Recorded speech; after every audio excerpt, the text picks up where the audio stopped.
ang iyong natatanging misyon patungong langit. Ano ba ang gusto ng Diyos na gawin ko sa lupa? Akala ng marami, kailangan ko lang maging mabuti at magmahal sa Diyos hanggang sa matapos ang aking misyon. Lahat naman ay ginagawa ito. Ang katotohanan, ang misyon mo ay personal. Nakadisenyo ito para sa mismong buhay mo at hindi ito madali. Ang iyong misyon, hanapin at labanan ang iyong mga kahinaan. Ang pangunahing layunin ng mo ay maging banal. Kailangan mong tukuyin ang mga weak spots mo o kahinaan sa iyong puso.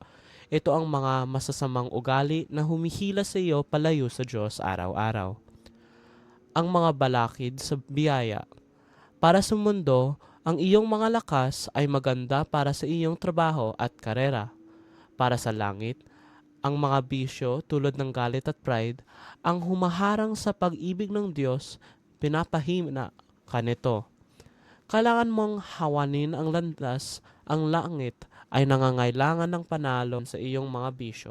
Hindi sila ipinapanganak na perpekto. Ang santong mahilig mag-utos, madaling mainis sa maliliit na bagay at laging nasusunod. Ang solusyon, nagsanay magpakumbaba araw-araw. Ang santong mahilig sa komportable, laging naghahanap ng masarap na pagkain. Ang solusyon, pinili ang mga simpleng putahe bilang sakripisyo. Tinamaan nila kung saan sila pinakamahina. Kaya mo rin ito, ayon sa mga turo ni Santo Alfonso Liguori.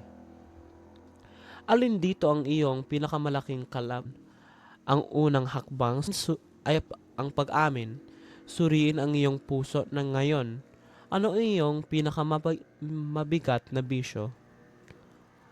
Talahanayan ng pagsusuri, bahagi 1. Ang bisyo, pride, greed, envy.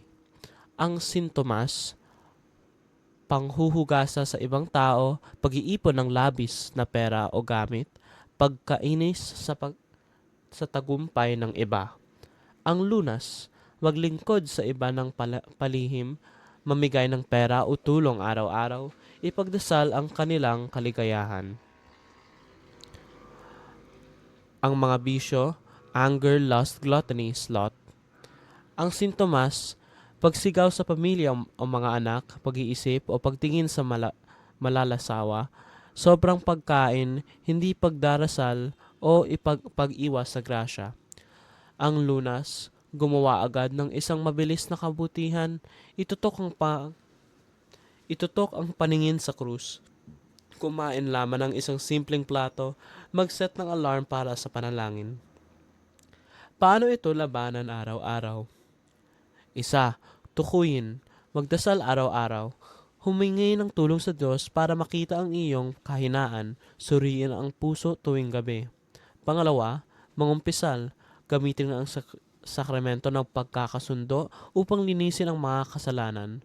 3. Lumaban, piliin ang iyong pinakamalaking bisyo, gumawa ng matatag na desisyon na labanan ito ng buong lakas. Hindi ito mabilisan. Ang pagiging perpekto ay nangangailangan ng mahabang panahon. Ang mga santo ay nagtrabaho ng matindi araw-araw upang talunin ang kanilang mga bisyo. Hindi mo ito kaya ng mag-isa. Ang mga sakramento ang magbibigay sa iyo ng lakas para sa misyong ito pagtungong langit. Ang iyong misyon ay nagsisimula ngayon. Panginoon, ipakita mo sa akin ang aking mga kahinaan. Bigyan mo ako ng biyaya na labanan ito araw-araw. Piliin ang iyong isang bisyo ngayon. Magkumpisal ngayong Kwaresma, sabay-sabay tayong lalago sa pananampalataya.